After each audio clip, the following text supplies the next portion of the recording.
حضرت بشر حافی رضی اللہ تعالی عنہ شراب کے نشے میں دھتے ہیں، برے حال میں ہیں، فسق و فجور میں ہیں، ہر وقت شراب میں رہتے ہیں، شراب خانے سے نکلے ننگے پاؤں ہیں، مدہوش ہے بشر حافی۔ رستے میں آئے، ایک تختی دیکھی، لوح، اس پر اللہ لکھا ہوا ہے۔ تھے شراب کے نشے میں دھت، مگر جھک گئے، بشر حافی جھک گیا، اس لوح کو اٹھا لیا، چوما۔ اس دن امام عبدالرؤف المناوی نے روایت کیا کہ بشر الحافی خود کہتے ہیں کہ میری کل متاع 5 درہم تھی، بس اتنے پیسے تھے میرے پاس اور کچھ نہ تھا۔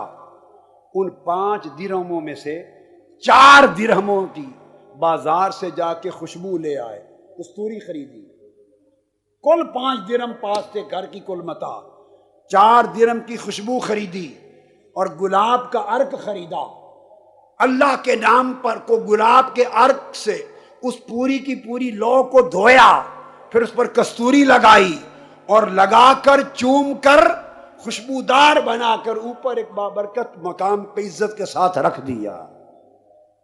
بشر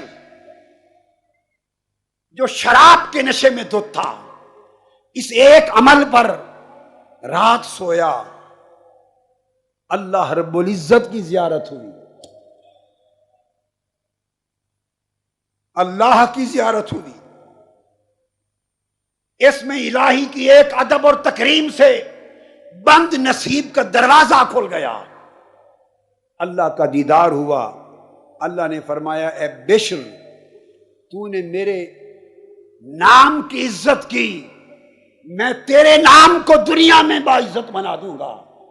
تو نے میرے نام کو خوشبودار کیا، میں تیرے نام کو اتنا خوشبودار کر دوں گا کہ قیامت تک لوگ تیرے ذکر سے دلوں کی خوشبو پائیں گے اور تیرے ذکر سے دلوں کو طہارت ملے گی۔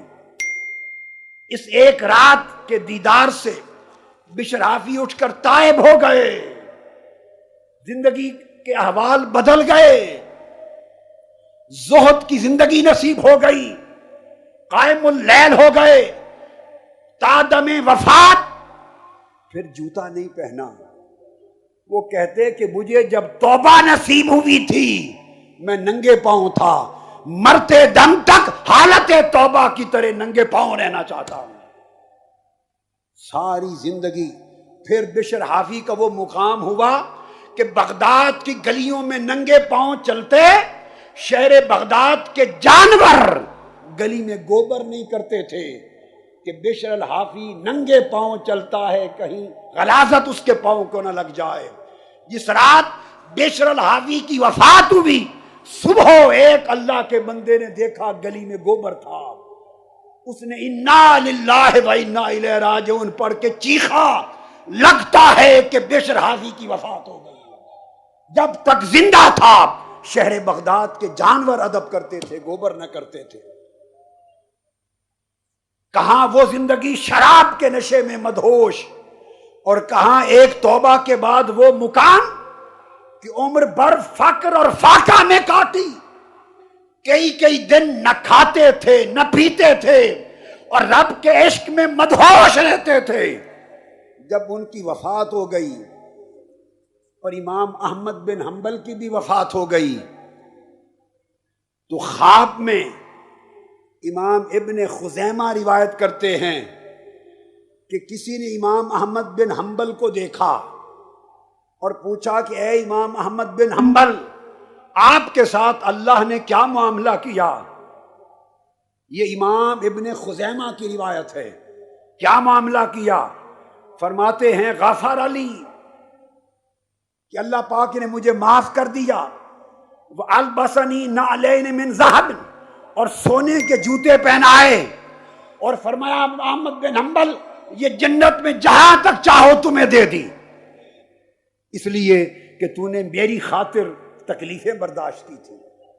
اب ابن خزیمہ روایت کرتے ہیں، اس کے بعد میں نے پوچھا کہ امام احمد بن حنبل بشر الحافی کا معاملہ سنائے، ان کے ساتھ کیا ہوا؟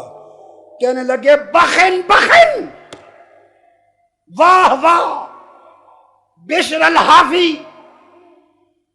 وہ شراب کے نشے میں جو دھت تھا، جسے ایک رب کے نام کے ادب اور تعظیم نے جس کی کایا پلٹ دی تھی اور توبہ کر لی تھی، واہ واہ اس بشر الحافی کا کیا پوچھتے ہو؟ کہا خدا کی عزت کی قسم، مجھے رب نے اپنے پاس بلایا تھا، اور جو اذیتیں اور کوڑے میں نے اللہ کی خاطر کھائے، اس کی خاطر اپنا بے حجاب دیدار دیا تھا۔ پھر کہا جاؤ اب جنتوں میں ٹھہرو، لیکن خدا کی عزت کی قسم جب میں واپس آیا تو میرے جانے سے پہلے بھی اور میں چھوڑ کر آیا تو کیا تھا؟ بخن بخن من مثل و بشرن، ارے بشر کی مثل کون ہوگا؟ ترکتہ بین یدی الجلیل، خدا کی قسم میں اس کو خدا کے سامنے بیٹھا چھوڑ کے آیا، خدا کے سامنے بیٹھا چھوڑ کے آیا ہوں۔ وبین یدیہ مائدۃ من طعام، اس کے سامنے رب نے دسترخوان جنت کے کھانوں کا رکھا ہوا تھا۔ والجلیل مقبل علیہ، اور رب خود اس کی طرف توجہ کر کے اپنی شفقت اور محبت کے ہاتھوں سے کھلا رہا تھا، اور رب کہتا تھا کل مل یا من لم یاکل، کھا اے بشر جو میرے عشق میں جس نے کھانا چھوڑ دیا تھا، پی اے بشر جس نے میرے عشق میں پینا چھوڑ دیا تھا۔